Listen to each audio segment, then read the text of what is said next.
Breaking news. అతడు కరుడుగట్టిన నేరగాడు. హత్య కేసులో దోషిగా యావజ్జీవ కారాగార శిక్ష అనుభవిస్తున్నాడు. ఒక్క సమయంలో జైలు నుంచి పారిపోయాడు. 4.5 ఏళ్లుగా బయట ఉండి నేర సామ్రాజ్యం విస్తరించాడు. హత్యలు, దాడులు, కిడ్నాప్లు, సెటిల్మెంట్లు, బెదిరింపులు, గంజాయి స్మగ్లింగ్, ఇలా అతడు చేయని నేరం లేదు. 4 జిల్లాల పరిధిలో సుమారు 200 మందితో ఒక గ్యాంగ్ ఏర్పాటు చేసుకున్నాడు.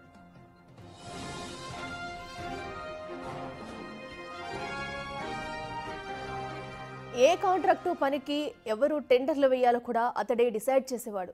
జైల్లో ఖైదీగా ఉంటూనే దందాలు నడిపిస్తున్నాడు. తానుంటున్న జైలుకు సూపరింటెండెంట్గా తాను కోరిన అధికారిని నియమించుకోదగిన స్థాయికి చేరాడంటే పరిస్థితి ఏంటో తెలుసుకోవచ్చు. ఇతడి రేంజ్ ఏంటో ఇట్టే అర్థం చేసుకోవచ్చు. అతడే తిరుపతి జిల్లా గూడూరుకు చెందిన శ్రీకాంత్. అతడి ప్రియురాలు నెల్లూరు అరుణ.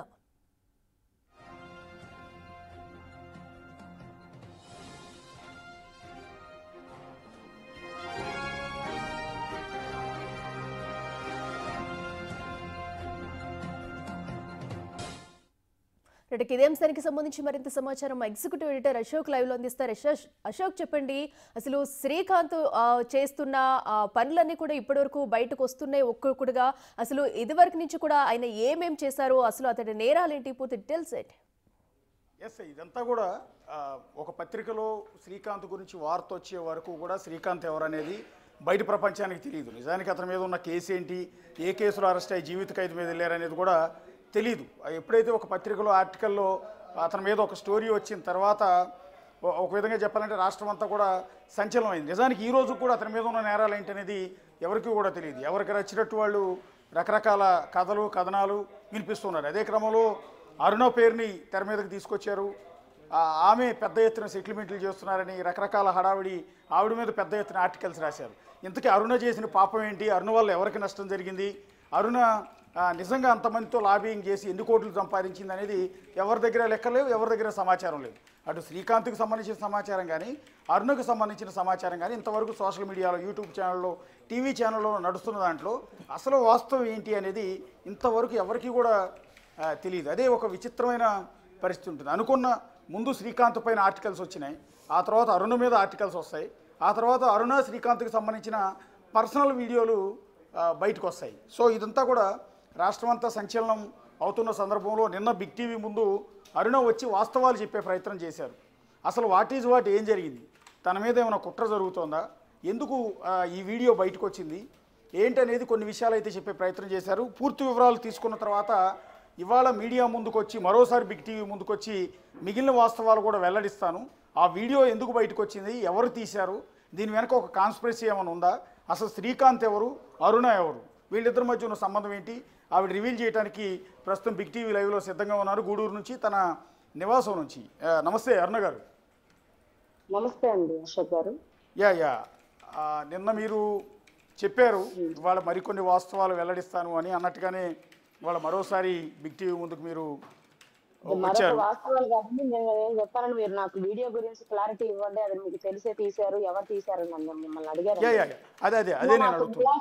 ములాఖాత్ ఇవ్వలేదనే డిప్రెషన్ లో ఉన్నాను. అంత ఆలోచన శక్తి కూడా నాకు నిన్న లేదండి. ఒక రకంగా కూడా నిన్న రాత్రి 9 వరకు కూడా నేను జైలు దగ్గరే కూర్చున్నానండి. నాకు ఎటువంటి సమాచారం జైలు వాళ్ళు అందించలేదు. తర్వాత మా ఇంట్లో వాళ్ళు, శ్రీకాంత్ వాళ్ళ అన్నగారు నన్ను తీసుకొచ్చేసారు. ఈ రోజు ఉదయం నుంచి అయితే వాళ్ళ అన్నగారు జైలు దగ్గర వెయిట్ చేస్తున్నారండి. ములాఖాత్ గురించి కూడా మాకు ఎటువంటి క్లారిటీ ఇవ్వలేదు. అసలు శ్రీకాంత్ వాళ్ళు ఏం చేస్తున్నారు లోపల అనేది కూడా లేదండి, ఎటువంటి ఇన్ఫర్మేషన్ లేదు. నేను మీకు మాట ఇచ్చానండి, నేను బిగ్ టీవీకే నేను ముందు తెలియపరుస్తాను, నేను ఆలోచించి వెరిఫై చేసి ఆ గొంతు ఎవరిది అనేది బిగ్ టీవీకే నేను ముందు ఇస్తాను అని చెప్పేసి నేను మీకు మాట ఇచ్చానండి. ఆ మాట ప్రకారమే ఈ రోజు నేను మీ ముందుకు వచ్చాను. ఓకే, ఒకసారి ఫస్ట్ ఆఫ్ ఆల్ దాని గురించి రివీల్ చేసే ముందు ఒకసారి ఆ వీడియో చూద్దాం అరుణ గారు. వీడియో ఒకసారి చూసిన తర్వాత వీడియోలో ఏముంది, నిజంగా బయట చెప్తున్నంతగా అంత అభ్యంతరం ఉందా, అంత అసభ్యంగా ఉందా, వీడియో ఎవరు తీశారనేది మీరు రివీల్ చేద్దరు. కానీ ఒకసారి పీసీఆర్ ఆ వీడియో ప్లే చేయండి.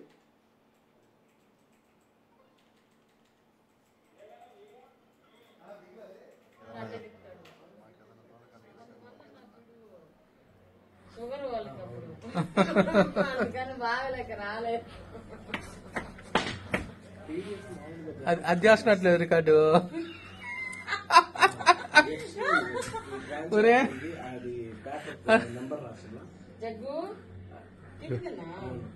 తిన్నానాగా వేసుకున్నాక మీరిద్దరూ చూపించే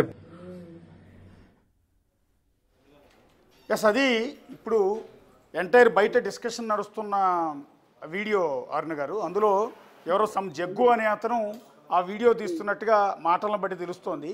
రెండోది ఏంటంటే ఆ వీడియోలో కొంత మిమ్మల్ని అక్క అక్క అంటున్నాడు అతను. అంటూనే ఎవరైతే శ్రీకాంత్ మీకు ఆ క్రీమ్ రాస్తున్న సందర్భంలో అతను వస్తున్నాయి ఫీలింగ్స్ అని పాట పాడమంటున్నాడు. ఒక పక్క అక్క అంటున్నాడు, ఇంకో పక్క ఫీలింగ్స్ అంటున్నాడు. కొంచెం రకరకాల డిస్టర్బెన్స్ ఉంది. అసలు ఎవరు ఈ వీడియో తీశారు, ఎవరు ఈ వీడియోని లీక్ చేశారు?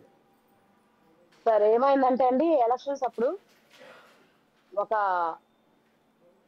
పెద్ద బడ రాజకీయ నాయకుడు, రాజకీయవేత్త, ఒక మంచి శక్తి అండి. ఓకే. ఆయన కొండిశెట్టి జగదీష్ అనే వ్యక్తి ఎలక్షన్స్ క్రమంలో ఆదాల ప్రభాకర్ రెడ్డి దగ్గరికి వెళ్ళిపోయాడు. ఓకే. నువ్వు చెప్తే గాని నాకు న్యాయం జరగదు అని జైలు దగ్గరికి ములాఖాతుకు వెళ్తాడండి. ఓకే.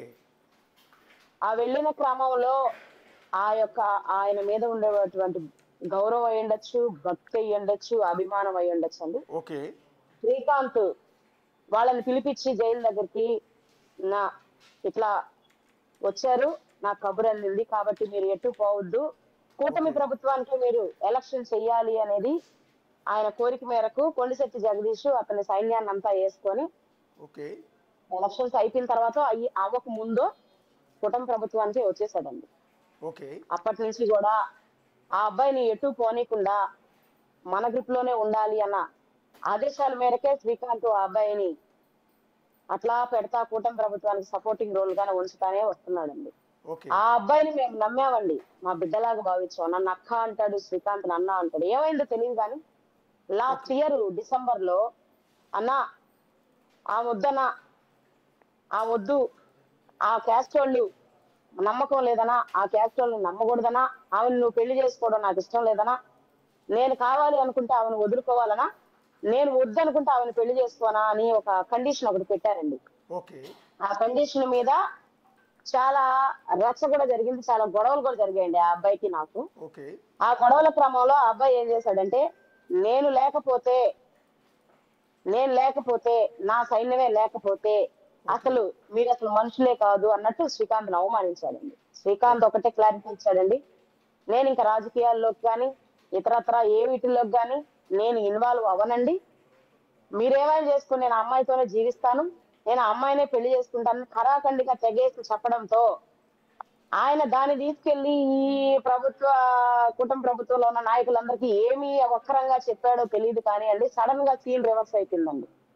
అప్పటిదాకా కూటమి ప్రభుత్వానికి హీరోగా ఉండి అన్ని సకల సదుపాయాలు జరిగినటువంటి శ్రీకాంత్ కి సడన్ గా ఫిబ్రవరి 10వ తారీఖు నాడు దబా పోలీసు వాళ్ళు వచ్చేసేసి మీరెవరు అని హాస్పిటల్ సిబ్బంది అంతా బెదిరించేసి శ్రీకాంత్ ని డిశ్చార్జ్ చేసేసి ఆయన చెయ్యి కండిషన్, ఆరోగ్య పరిస్థితి కూడా పట్టించుకోకుండా లాక్కెళ్ళిపోయారండి జైలుకి. ఆ తర్వాత ఎస్కాట్ ని, ఇద్దరు కానిస్టేబుల్ ఇచ్చే ఎస్కాట్ ని ఒక స్పెషల్ ఏఎస్ఐ ఇచ్చి ఆయనకి సెక్యూరిటీ టైట్ చేశారండి. అప్పటి వరకు తరచుగా టచ్ లో ఉంటున్నటువంటి నాయకులందరూ కూడా ఎవరు కూడా ఆయనకి సపోర్ట్ చేసే పరిస్థితులు అయితే లేదండి. అప్పటి నుంచి శ్రీకాంత్ వదిలేశారండి.